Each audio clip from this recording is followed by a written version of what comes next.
What's up guys, welcome back to my channel. My name is Tisha the Brave. Hope you're doing well. Hope you're doing okay. Today we're here to talk about the importance of the Sagittarius. So if your sun, moon or rising is in Sagittarius, or you've got a lot of Sagittarius placements or house 9 placements, then you should be sitting here watching this video. Today I can absolutely not see, so we have to wear glasses today. I'm sorry if there's like reflection and shine.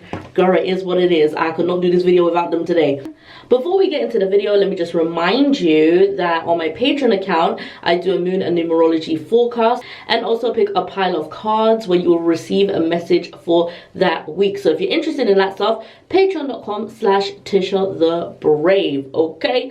And if you're interested in any of my spiritual services, of course you could just email me at tishathebrave@gmail.com and I'll get back to you stat. Okay. In Greek mythology, Sagittarius is associated with the centaur Chiron, okay? And a centaur is basically the half horse, half man thing, okay?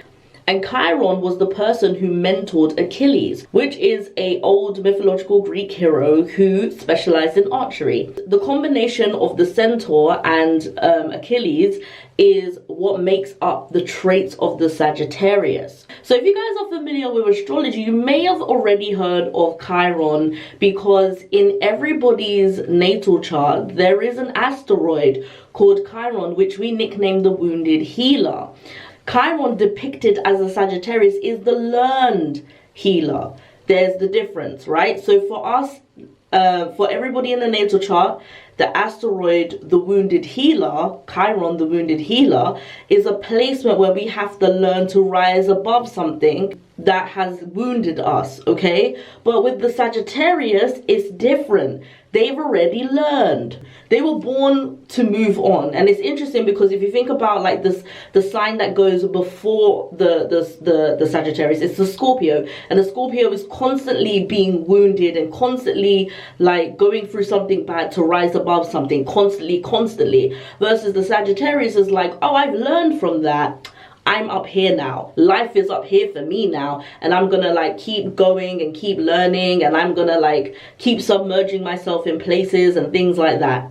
Okay, now that's like the Chiron part, but the Achilles part, who is the archer, who is the person that hits the mark, you know, that is symbolic of a few things for me anyway. The arrow flying through for me is like travel, it's distance, right?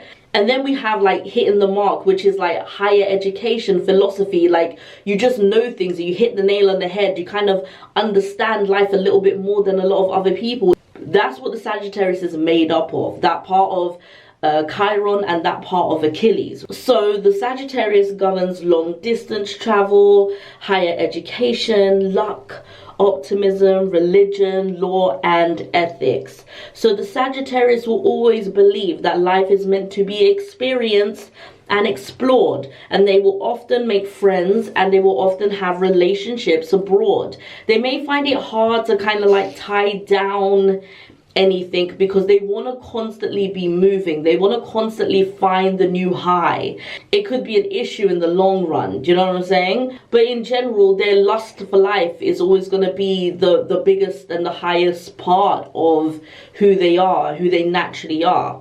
They tend to grow up in quite religious upbringings, or maybe have an upbringing that's quite restricted in general, because you need to develop that sense of lust and wonder and kind of like freedom in life. You will often find a Sagittarius in education as well, because they govern philosophy and even like places in law as well, because for you guys, law and ethics and all of that stuff is a big part of your makeup. Like you're very interested in how other people rule and how other people do things, and you'll often find yourself in like really high positions where you can manage people. A lot of Sagittariuses in general are life path 8s. If you guys are familiar with numerology, a lot of Saggies are life path 8s. You know, they tend to have themselves in high places, manage people, manage money, manage all of that stuff. That's exactly where you guys are supposed to be. You guys tend to have a natural knack for taking over things, you know, in the nicest way possible. All right, so what we learn essentially from the Sagittarius is to have this sense of exploration, to have this sense of wonder, to have this sense of spirit, to have a sense of freedom, and to not be ashamed about putting yourself first and forward. You know, there's often times I've heard, you know, the nickname Sagittarius, okay? And that's usually because a lot of people don't understand or misunderstand that a Sagittarius will always put themselves first, because it is all about their sense of wonder and their sense of like, why shouldn't I, or why can't I, or why not me? For those people who care about responsibility, or for those people who are a little bit more, I simply can't because of, for those people who have anxiety, the Sagittarius is absolutely going to be a scary sign, or a sign that may rub you the wrong way, because of the fact that they are so much about their own sense of living. And you know, there are other signs who are just not like that. They have that belief and sense of need, that their needs are greater and their needs are more powerful. And certainly if you have a Sag friend, they will tell you the same thing. They'll tell you to put yourself first. They'll tell you to actually, like, you need to think about your needs. You need to think about your kind of thing. And they will often try to boost your confidence in that sense as well. Now, here's where the Sagittarius might have some issues. If you've got this in your placement, here's where you might have some issues.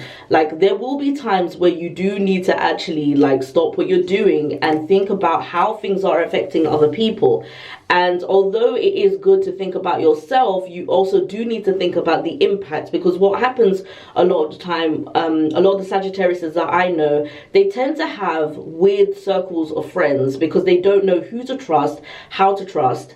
And a lot of the time, they just, because they keep going from place to place, they don't have roots anymore, because they find like they have places everywhere. And so it's like, oh, do I really know that person? Can I really trust them? Yeah, I'm having a good time, but do I know them? You guys really need to work on your root chakra. Root chakra is going to be like a really important thing for you guys, especially if you've got heavy Sag placements, or if you've got a lot of it, especially if you don't have no earth placements.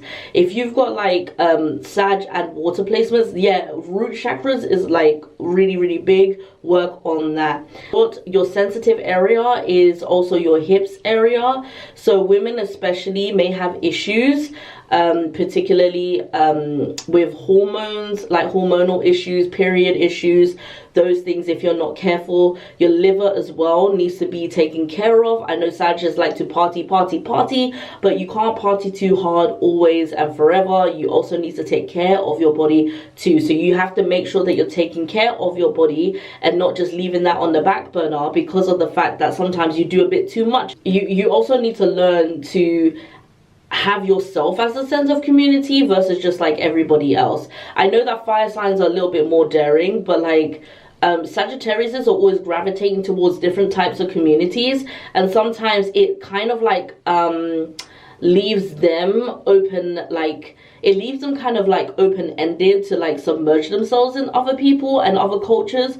But sometimes they forget their sense of self, and they forget their sense of like, okay, like, do I really want to do this, or am I just kind of like following the crowd? Interesting, because they're a fire sign, but it happens sometimes. And the last thing I will say about the Sagittarius is that sometimes you guys are prone to putting yourselves in danger for the sake of having an experience.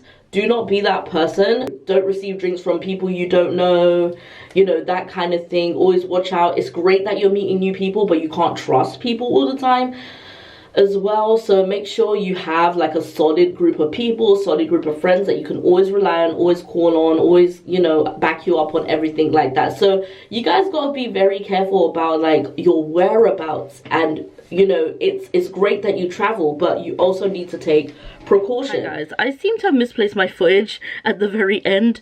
We should believe in ourselves, and we should believe that life is about living. We also should believe that we can do anything we put our mind to. Sagittarius is open to living life. It's about experiencing life. Those people who are stuck in their 9-to-5s, those people who don't do much or anything like that, could take a leaf out of the Sagittarius' book and learn to live life in a way that is daring, that is fun, that is fulfilling. Okay, so that is what we learn from the Sagittarius. But anyways, guys, that has been the video. Let me know if you guys have enjoyed it in the comment sections down below. Tell me what your Sagittarius placements are, or your house 9's placements are, and tell me what that means for you. I'll see you guys in the next one.